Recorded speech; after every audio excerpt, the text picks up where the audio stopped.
This is very OP, but I'm getting ahead of myself. Let's rewind and go back to the very beginning. Hi and welcome back to the BlockHead's realm. I am TechHead, and today, guys, we've discovered something pretty amazing. I was going through some caves, exploring the caves, minding my own business, when I stumbled upon a mineshaft. Now, the mineshaft in itself is pretty important, but what was inside the mineshaft was more important and more interesting: spawners. And the first spawner was a spider spawner. We weren't interested in that, didn't really matter. But the second one was a zombie spawner. Now, I know what you're thinking, but no, this is not a mob farm. Apparently, there is a mechanic in the game that allows us to use this spawner for something different. Let me explain. Now, I do not know if this is true or not.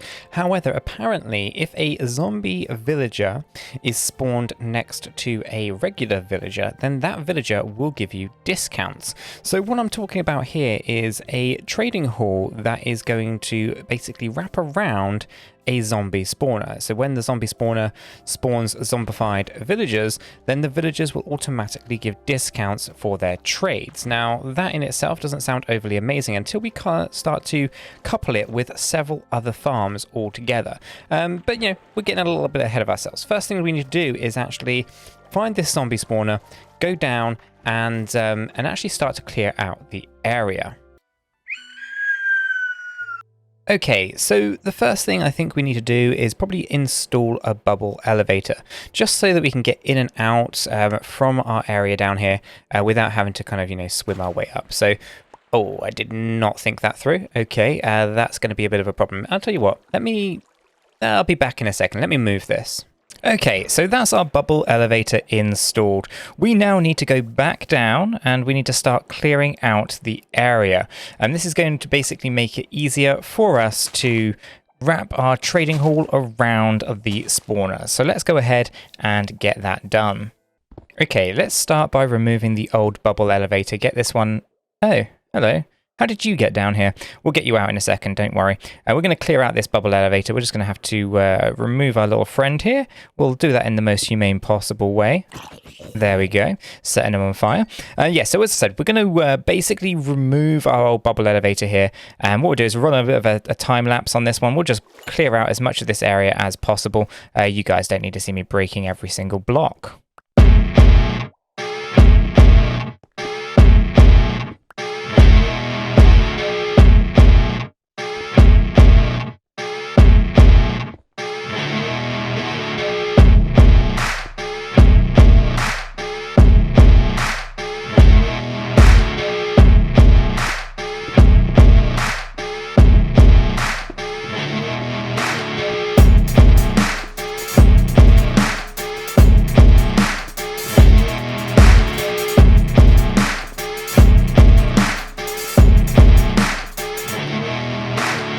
Okay, this is taking a while. What I'm going to do is I'm going to speed things up with the power of editing.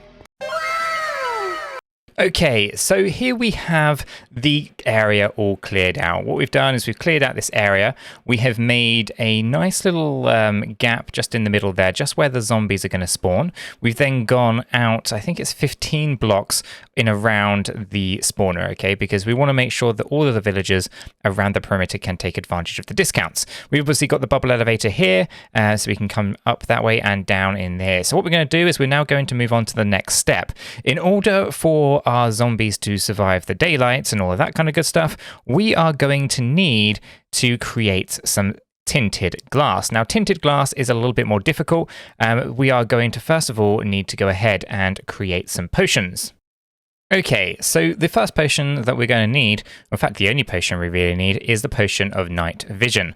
Okay, so we need some golden carrots, we need some water bottles, some awkward potions. We've kind of already got these created, and we're going to put those in. We're going to create so 3 at a time here. I don't really need too many. I'm probably going to create a few though. I'm going to start with creating our awkward potions here using the nether wart into bottles of water. And then obviously this side here, we've got the golden carrots going in. That has created a night vision potion for 3 minutes. We're going to take those and we're going to use, I think we're going to use some redstone to make this an 8-minute potion. And I don't know if I've got any on me or whether I'm not going to have to go and find some from somewhere else. Okay, so I've got the redstone. We're going to replace the golden carrots here with the redstone. What this is going to do is it's going to allow us to take our 3-minute potion and turn it into an 8-minute night vision potion. We probably don't need too many of these, but we're going to use these night vision potions to allow us to see through the ocean, because what we're looking for is the amethyst shards. Okay, so what we're going to do is we're going to drink our night vision potion for 8 minutes, and we're just going to fly above the ocean.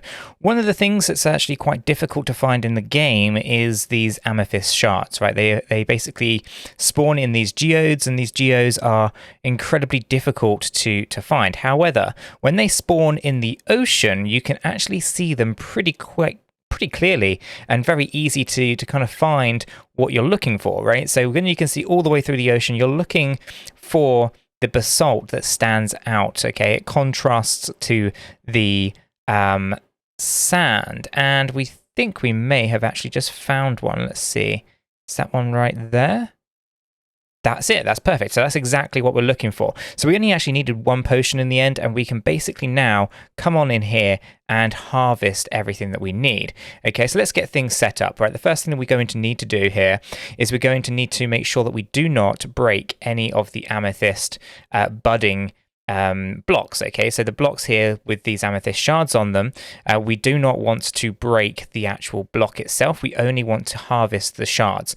All the other blocks which do not have these buds on them, we can break and we can remove, okay? So what we're going to do is we're going to speed things up here. We're going to basically clear out everything that's not a budding amethyst, and we're going to leave just the buds.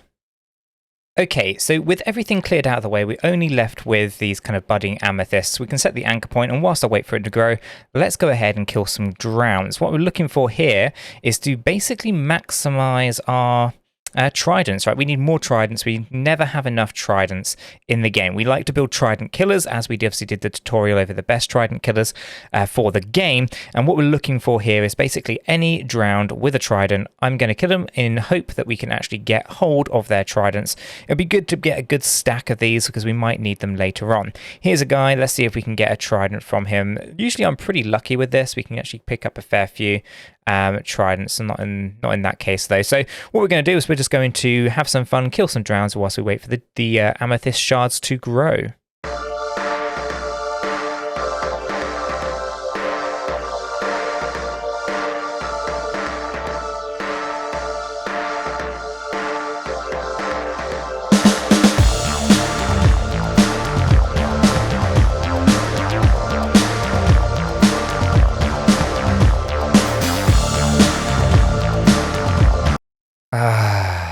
I'm going to need a lot more amethyst shards.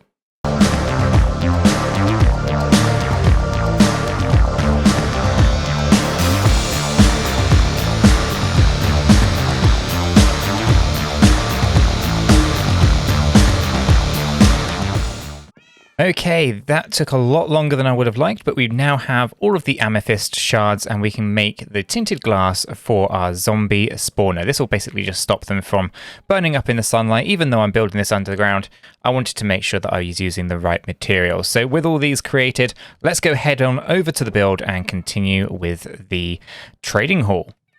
Okay, so we put the lava blocks down just on the floor underneath the spawner. This is basically just to kill off any of the zombified villagers and zombies that spawn. We don't really want them around. We don't need to collect the loot or anything like that. We just want to have them there to be seen by the villagers. So the next step is to grab our freshly made tinted glass and build a little bit of a wall all the way around our spawner here. We're going to basically just wrap this around from the edges, just going to go all the way around, and then we are going to build all the way up to the ceiling. What I'll do is I'll do that nice and quick with the power of editing and be back in a second.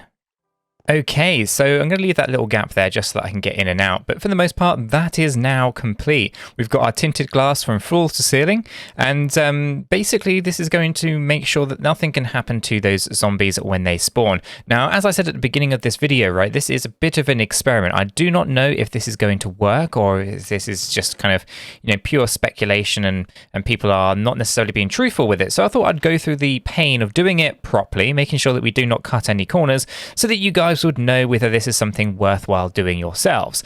So we've contained our zombie spawner, right? We've got it inside tinted glass. They're going to fall down onto the lava blocks. They're going to die. The next steps really are to go ahead and turn this into a trading hall. So we now need to kind of figure out what kind of structure we want this to look like, what kind of color schemes. We need to lay the beds. We need to do a fair few things here to make sure that this actually works out really well. We obviously need to make sure it's well lit, and I'm probably going to turn off our ray tracing just so that we can see things a little bit clearer. The ray tracing is great and everything, it looks good, but it does make it a little bit harder to actually see what you're doing in the dark. So I'll probably turn that off soon, but it's good to kind of get a good idea as to what this looks like. I'm also just going to place some of these chains down just to get an idea as to what this might look like with some lanterns hanging from the ceilings and things like that. We'll do a bit of decoration, but we'll speed that stuff up and we'll get this video pumping along nicely. Okay, so this is what I'm thinking. I'm really liking these nether trees. The green kind of really works well considering zombies. I'm thinking blackstone. I'm thinking some deep slate. I'm thinking chisel deep slate. I'm thinking deep slate brick and things like that. I think there's a lot to be done here. I'm thinking we're going to have quite a bit of this kind of nether wart tree or whatever they call it. Yeah, I think that's going to be pretty interesting. I think that's kind of what I'm going to go with this. I think we're going to keep it nice and dark. We're going to make it all quite, yeah, I think that's going to work. Let me speed things up a little bit here and see how we get on. Okay, here is the trading hall. But before we get into that, we need to actually do a bit of a quick pit stop. We need to fix our tools. We need to get some villagers as well. So let's quickly go ahead and do that.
as always, villagers always seem to be a bit of a problem in getting them where you want to. However, we managed to get 2 into our trading hall, which means now we can breed them up and we can go ahead and acquire as many villagers as we want. Now, I am going to have to tidy things up here. I'm going to have to clear out all the old kind of rails that we put down. I'll sort that out in a bit. But yeah, we're going to need some glass. We're going to go ahead and get some carrots. We're going to use the carrots to breed up the villagers, etc. So let's go ahead and get it done.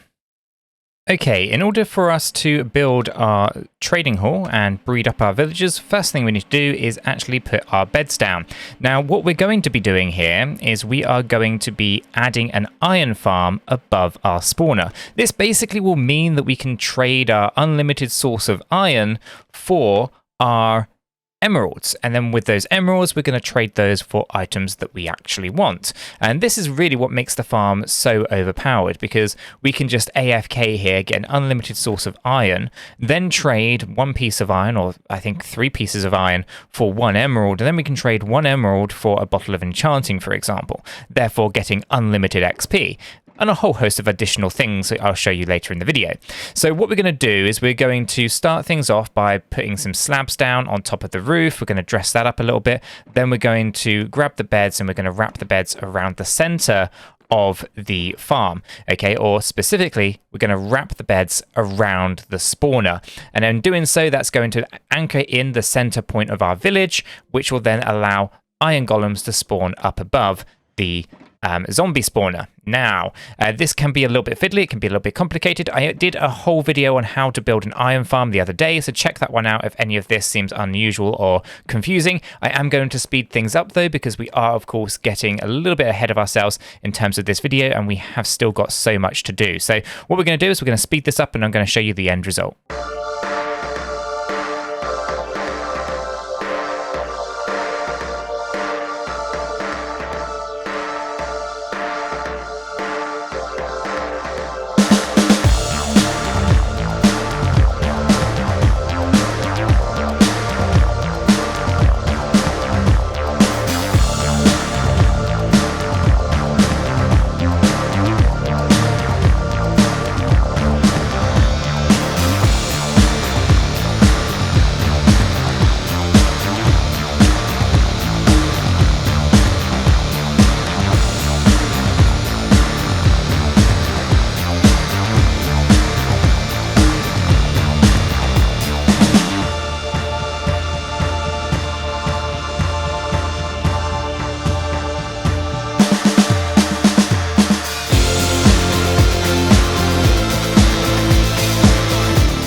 Okay, that's enough of that. What we're going to do is we're going to move on to the next step. As you can see, all we've done is put a ceiling in. We've got the hoppers ready for our iron. That's coming out the side. I'm not happy about that, but it'll do for now. We'll might dress things up a little bit later. Okay, so the next step really is to basically breed up our villagers. We've got 20 beds in there, so we're going to need at least 20 villagers. So we're going to take our 2 villagers here and we're going to breed them up into at least 20. We might have more. I think that's actually 24 beds up there, so we'll probably do 24 villagers.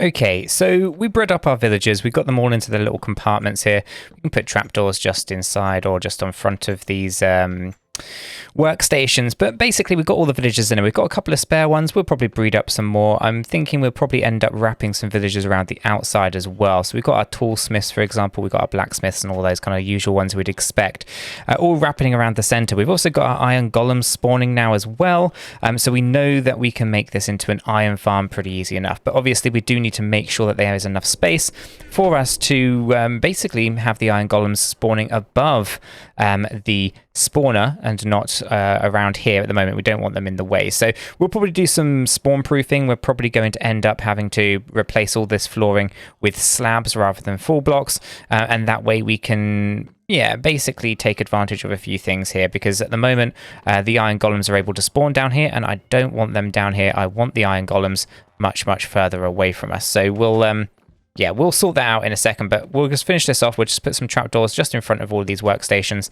I've obviously left this guy just out of the way here. We'll just move him, and because this is how we get in and out of our spawner, we're going to have to obviously remove the torches when we're ready to kind of go. But we're going to have to build our way up. We're going to go above the spawner, and then we're going to basically clear a nice area, and we will create an iron farm next.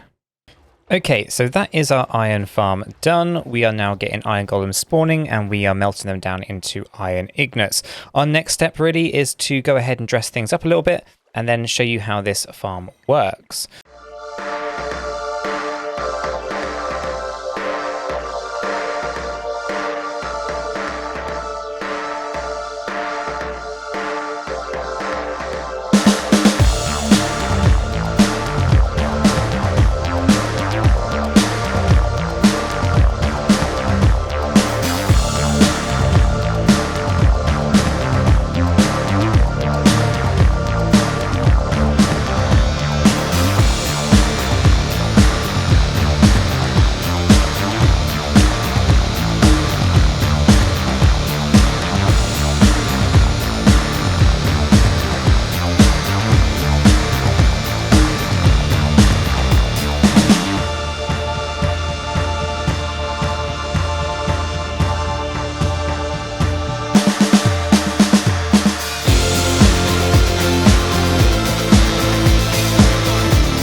Okay, let me show you how this farm works.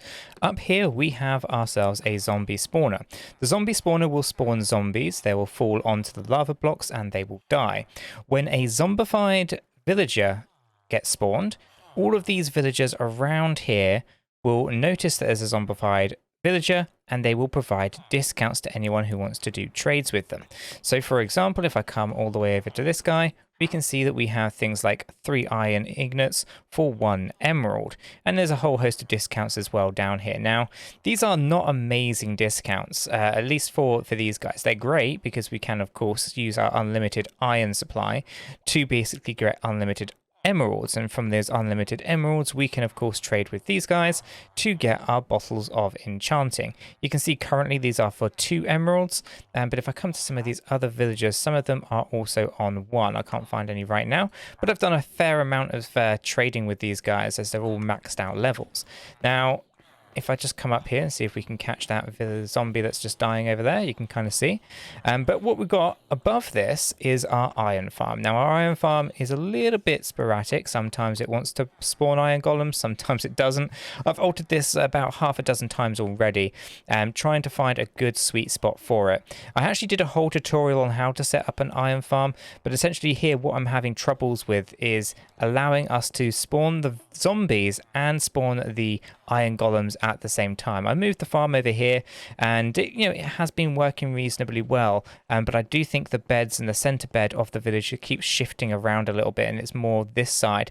So I think they're spawning more on that side of the room than that side of the room, and because I've got this limited to a certain amount of headspace, they cannot spawn here. They can only spawn inside this area. So I'll sort out the beds eventually and that will get that running again. But obviously we've got a fair amount of iron already. I've been running this for quite some time and I've actually been able to make a very overpowered farm so far. So for example, we have all of this iron here which we can trade, which gets us our unlimited emeralds. I already have the raid farm already, so we've got really good rates from there anyway, so that's always great. And then basically, yeah, we can trade all of the iron that we get with these guys for the emeralds, and the emeralds we can trade for things like bottles of enchanting, which of course I've done a lot of trading for. And with this we can then of course go ahead and set something up just over here where we actually have these automatic dispensers. Okay, these are full of bottles of enchanting, and then all I have to do is stand on the pressure plate just here and it will heal all of my tools for me. just like so. Okay, and we just stand on here, releases more XP, and we can then go ahead and fix up all of our tools, just like that. We can make sure that all the armor is also sorted. So it's really effective. It's a great farm, but personally, I would say that we're probably better off just zombifying them and healing them with a golden apple. There's probably a more efficient way of doing it, better trades and better rates. But it was an interesting build. I've now got a trading hall over here. We've obviously got all of our librarians on the outside, and we've got various different trades and stuff, which is great. I've been able to accumulate a lot of diamond armor doing this as well. Obviously, I'm flexing with all of the various other things I've got going on here. But yeah, basically we've got some pretty good tools kind of going on, all diamond gear, etc. I have got some netherite stuff, but that's for another video, another day. But yeah, we've kind of got a lot of kind of diamond gear going on as well. So these trades are really, really good. I mean, you can basically just advance through this game very, very quickly without having to worry about too much. And, you know, I think essentially this is a nice, easy way to do it rather than maybe having to kind of cure zombified villagers, but the rates are not as good as if you were to do the golden apple approach. But you know, it's an interesting build, and hopefully you guys have found it useful. If you have, let me know what your thoughts are in the comments down below. Do you think this was worth all the energy in building? I mean, I spent quite a few hours building this one out, and it has been a little bit disappointing so far in terms of the rates, but nonetheless I now have a good source of XP. I have an unlimited source of diamond armor and weapons, and yeah, I'm actually pleased with that kind of output. Just a little bit disappointed that everything isn't 1 emerald as I thought it was and as I was told. But until next time guys, have a fantastic day, and I'll catch you in the next one.